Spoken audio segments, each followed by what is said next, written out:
ভয় করি না।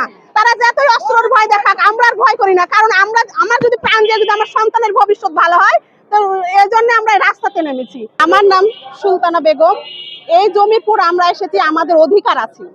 আমার দাদির এই জমি, অথচ সুজা মিয়া তার 30-40 বছর আগে দখলে করে খান, কিন্তু আমরা তখন থেকে আমার বাপ চাচারা এখানে লড়ছে, লড়ার পরও দখলে আসতে গেলে তারা হলো দখল করতে দেয় না। তারা আমরা এসে ঘিরে দিয়ে ওরা ভাঙচুর করে আবার থ্রেট দেয় যে আপনারা যদি জমির পুর আসেন আপনাদেরকে গুলাগুলি করবো, আপনাদেরকে মেরে ফেলবো, এভাবে থ্রেট দেয়।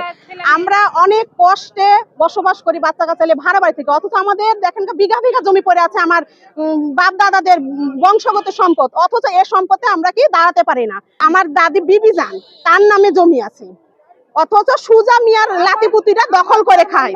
কারণ দলিল যা তার তো জমি, তারা তো দলিল দেখাতে পারে না। আমরা কোর্টের মাধ্যমে 2টা ডিগ্রি পাইছি, পাইছি, তাও ওদের সাথে আমরা সমঝোতা করতে চাইছি যে আপনারা বসুন, বসে আমাদের কিছু হলে আমাদেরকে দিন, কিন্তু তারা করে না। তারা থ্রেট দেয় যে তোরা খালি জমির দিকে এসে দেখ, তোদের ভাই ব্রাদারদেরকে তাদেরকে হলো মেরে ফেলবো। তারা ওপেনে অস্ত্র নিয়ে বেড়ায়, অথচ রাজশাহীতে আমরা বসবাস করি খুব ভয়ে, তারা ওপেনে অস্ত্র নিয়ে বেড়ায়। আমরা এত বিঘা বিঘা জমি পড়ে আছে, আমরা এত কষ্ট, আমাদেরকে কিছু দিক।